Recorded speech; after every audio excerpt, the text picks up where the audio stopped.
Good day, everyone. Get ready to ace your Math 10 Term 1 examination with this comprehensive reviewer. So, master every concept and secure your top grade by starting your review now. Okay, so let us start with the measure of position. So let us first define what is the measure of position. Kapag sinabing measure of position, it tells us the relative standing of a value within an ordered data set. So meron pa tayong tatlong measure of position. We have decile, quartile, and percentile.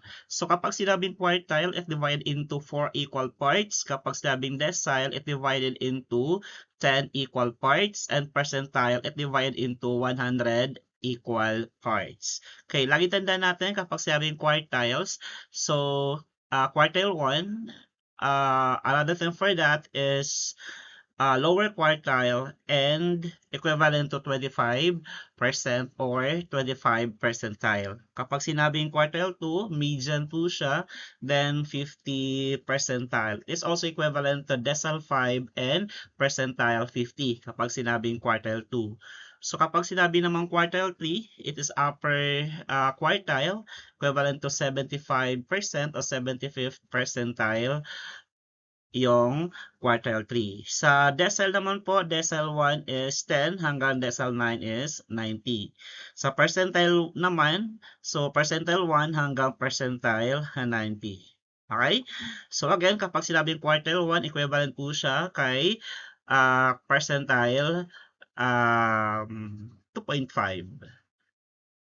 Okay? Then, quartile 2 is equivalent to decile 5 and percentile 50. Quartile 3 is equivalent to percentile 75. Okay, so yun po ang ibig po sabihin ng measure of position. So now, let us have an example or given problem. Let us try to answer this. The scores of students in a class are arranged from lowest to highest and grouped into 4 equal parts. What measure of position was used? Ang tanong is what measure of position? So, meron tayong tatlong measure position. We have quartile, decile, and percentile. So, since ang tanong po dito ay divided into 4 equal parts, ibig sabihin, so alin po doon sa measure position na meron divided into 4 equal parts? So, balikan natin, quartile, percentile, and decile, so and median. So quartile, it divided into 4 equal parts. Ibig sabihin, our answer is quartile. Again, so kapag sabi quartile 4, so dito ay 10, this one is 100, and this one is 50. So kalahati, median. Okay? So half. 50% or 1/2 yung median. Okay? So, memorize lang po ninyo yung measure of position. Next, a test report shows that the student score is at 75 percentile. What measure of position is being described or being used? Again, ang tanong ulit is measure of position. The scenario, the situation is 75th percentile. So, from the word percentile. So, ibig sabihin, our answer is percentile. Okay? So, lagi tandaan po yung tatlong measure position, quartile, decile, and percentile.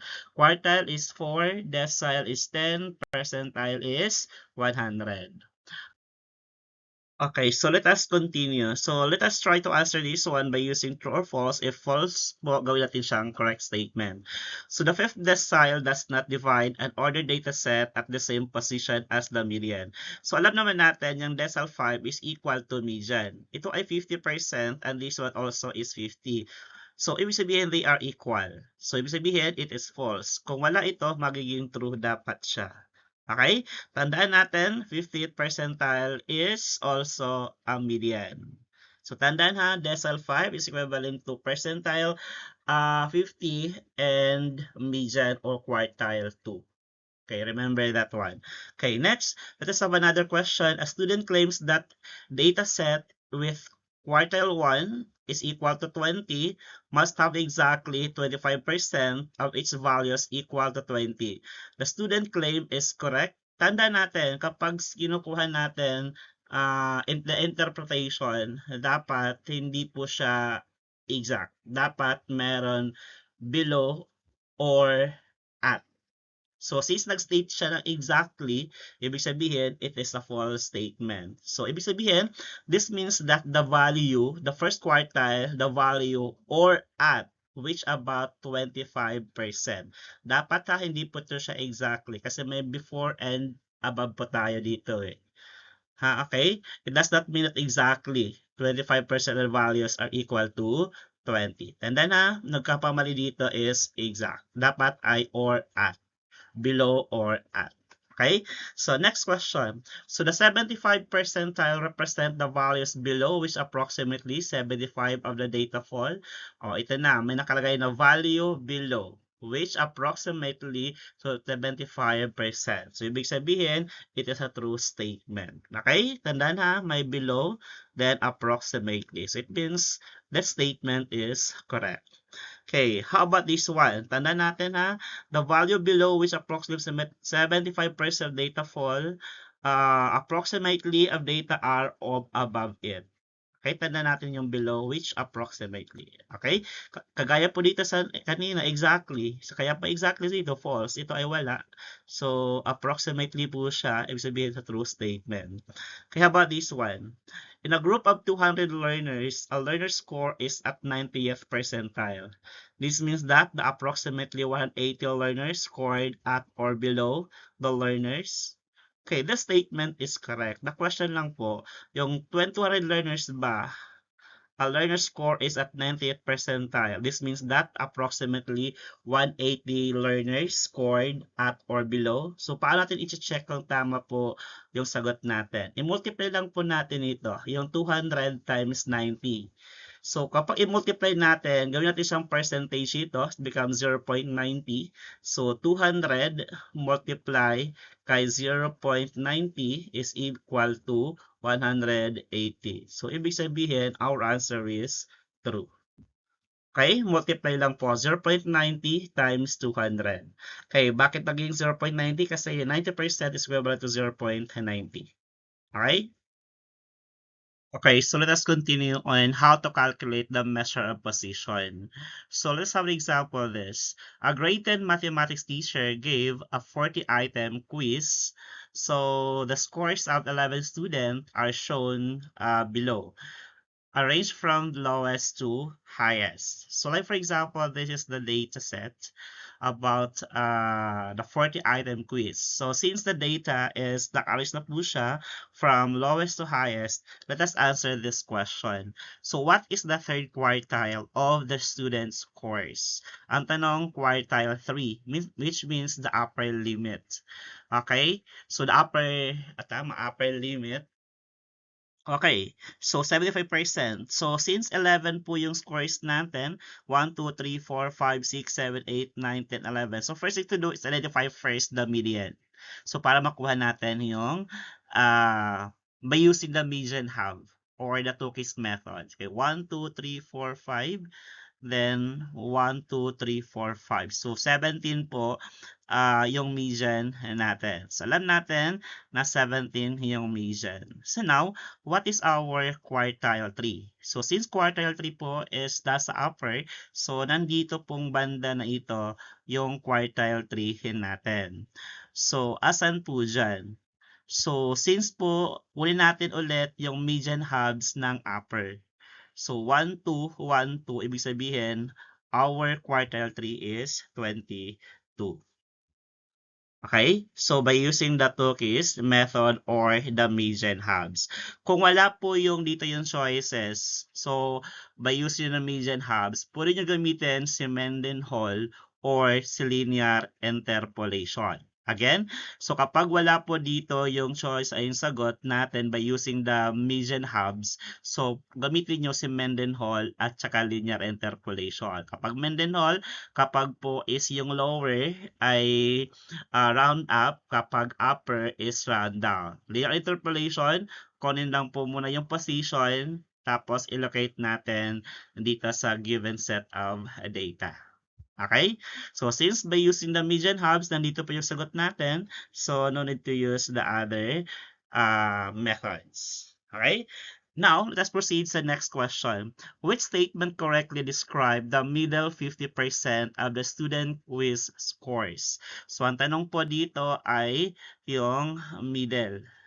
So, what statement correctly describe the middle 50% of the student quiz? Since our middle 50% is 17, so tayo magbabase. Okay, so this one. Okay, let us try to check the four choices. Since po 50% extend from 10 to 24. Dito naman is 15 to 22. Dito naman is 12 to 22. Dito ay 18 to 38. Sa letter A, yung interquartile niya is 14. Sa B naman po is 7. Sa C naman po is 10. And D po is 30. So, kunin muna natin yung quartile 1 natin. Since ito po yung lower limit natin, okay, so ano yung may kalahati po nila dito? So, 12. So, ito po ay quartile 1. So this one is quartile 3. Then let us try to get their interquartile range.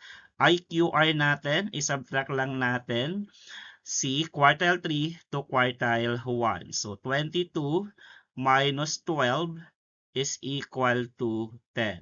Alin po dito yung may 10? So sabihin, letter C. So letter C po yung sagot natin. Okay? So from 12 to 22. Okay, so let us continue this problem. So a grade 10 mathematics teacher gave a 40-item quiz. The score of the 11 student as shown below, arranged from lowest to highest.